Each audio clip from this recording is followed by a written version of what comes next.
लड़की गिड़गिड़ाती रही, हम जोर से जय श्री राम बोल देंगे, बस प्लीज ये सब मत करो, जो कहोगे कर दूंगी, मगर तोड़ो मत, नुकसान मत पहुंचाओ। मध्य प्रदेश के इंदौर में क्रिसमस मना रहे एक कार्यक्रम में हिंदूवादी संगठन के लोगों ने जमकर तोड़फोड़ की। हालात इतने डरावने बना दिए गए कि कार्यक्रम के आयोजक एक महिला थी। महिला को अपनी इज्जत, मेहनत और खुशी बचाने के लिए आस्था का नारा ढाल की तरह इस्तेमाल करना पड़ा। 20 लाख का नुकसान किया उन लोगों ने। उनके धर्म की मूर्तियां तोड़ी। ये बेशर्मों की जो भीड़ है, खासकर किस पार्टी की है और किसका संरक्षण मिला हुआ है, पूरी खबर बताऊंगी दोस्तों। नमस्कार, आप देख रहे हैं बामसेफ न्यूज और मैं हूं आपके साथ शैला। सोचिए, जहां जय श्री राम आस्था होनी चाहिए थी, वहां वो डर से बचने की मजबूरी बन गई। जहां त्योहार खुशी का प्रतीक है, वहां धमकी और गुंडागर्दी का माहौल बनाया गया। ये सिर्फ तोड़फोड़ नहीं थी, ये इंसान की गरिमा को कुचलने का दृश्य था। ये दिखाता है कि आज देश में आस्था से ज्यादा शोर की इज्जत है और डर फैलाया जा रहा है। धर्म रक्षा कहलाने लगा है। धर्म के नाम पर आप कितना भी उत्पात मचाए, कितनी भी गुंडागर्दी कर लें, कोई कठोर कार्रवाई नहीं होगी। ये खास नारा लगा देने से आपको छूट मिल जाती है कि किसी भी समुदाय के साथ कैसे आप व्यवहार करें। प्रशासन अपनी आंख बंद कर लेगा, जिससे इनके हौसले और बढ़ जाते हैं। इन्हें कानून का कोई डर नहीं है। क्रिसमस का जश्न नहीं, गुंडों का राज हो गया है। मॉल में औरत को घेर कर जबरन जय श्री राम बुलवाया, ये है हिंदुत्व का तोहफा। लड़की को, बेचारी को क्या पता, इनको पैसे मिले हैं उत्पात तोड़फोड़ मचाने के लिए। अब अगर वो जेसार बोले या पूरा हनुमान चालीसा भी ये लोग पढ़ लें, तो उनके सामने उनको उनसे कोई मतलब ही नहीं रहेगा। वो जो उनको आदेश मिला है वो वैसा ही करेंगे। दोस्तों, ये सब देश के अंदर चल रहा है। मान लीजिए मुसलमान इनकी आंखों में खटकते हैं।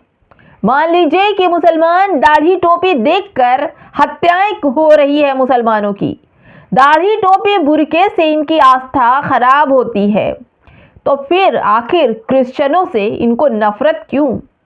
हर जगह आतंक का प्रतीक बना दिया है जेएसआर से।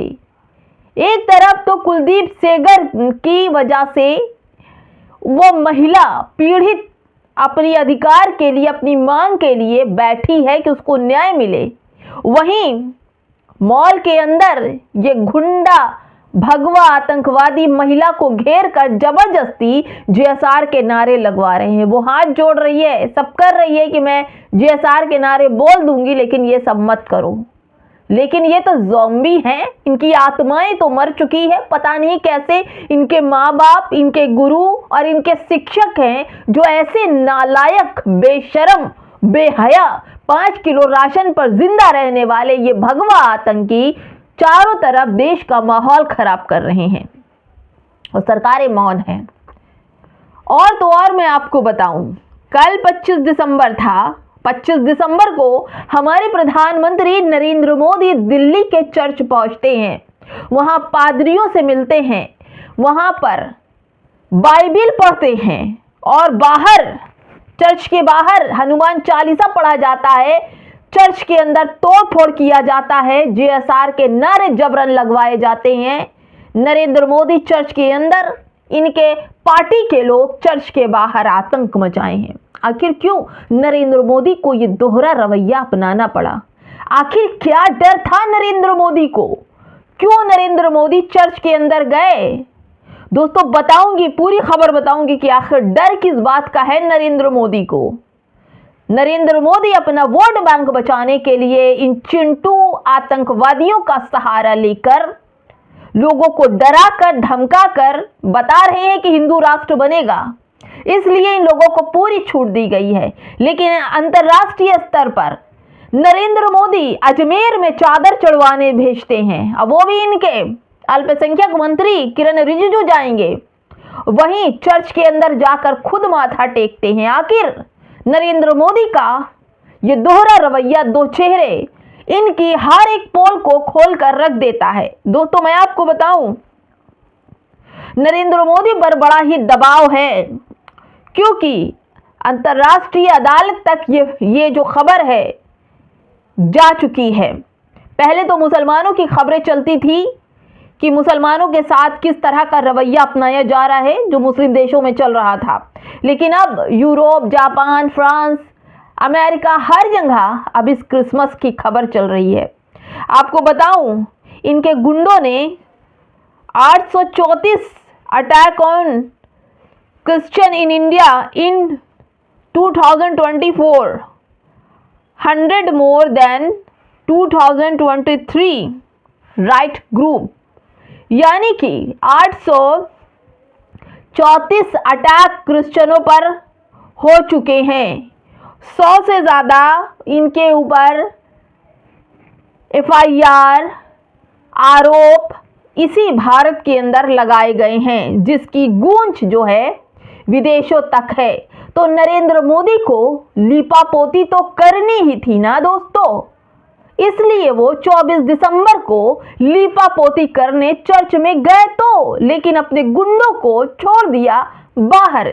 क्या इनके घर बुलडोजर चलेगा उत्पात मचाने के लिए? क्या ये पहचाने जाएंगे? दोस्तों वीडियो में साफ इनके चेहरे दिख रहे हैं, साफ इनको पकड़ा जा सकता है, इन पर कार्रवाई हो सकती है, लेकिन नहीं होगी, नहीं होगी दोस्तों, नहीं होगी, क्योंकि ये सब एक खास पार्टी के पाले हुए गुंडे हैं जो देश में आतंकवाद फैला रहे हैं।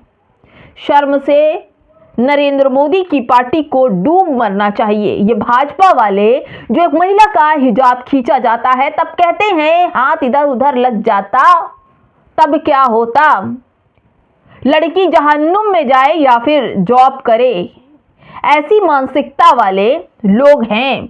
कुलदीप सिंह सेंगर बीजेपी पार्टी का नेता, जिस पर रेप पीड़िता के पिता का मर्डर का आरोप है, रेप पीड़िता अपने इज्जत के लिए, न्याय के लिए दिल्ली के सड़कों पर भटक रही है। ये वो देश है जो कहते हैं बेटी बचाओ बेटी पढ़ाओ, लेकिन बेटियों के नाम पर जीरो, यहाँ पर केवल और केवल धर्म के आधार पर देश चलाने की बात चल रही है।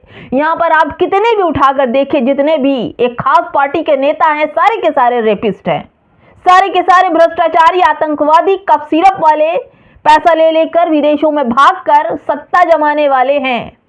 एक भी बता दीजिए जो क्रिश्चियन हो, मुसलमान हो, जिसके ऊपर इतने बड़े आरोप लगे हैं। लेकिन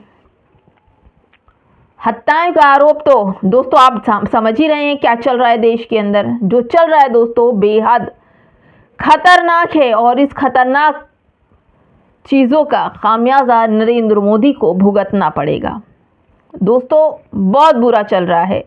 दोस्तों अशरफ हुसैन लिखते हैं कि क्रिसमस की सजावट को बर्बाद किया जा रहा है। इस दौरान जय श्री राम के नारे लगाए जा रहे हैं। सामने से एक महिला कह रही है कि किसी की मेहनत बर्बाद मत करो। क्या इन लोगों पर किसी तरह की कोई कार्रवाई नहीं होगी? क्या किसी की फेस्टिवल पर जाकर ऐसा करना क्या सही है?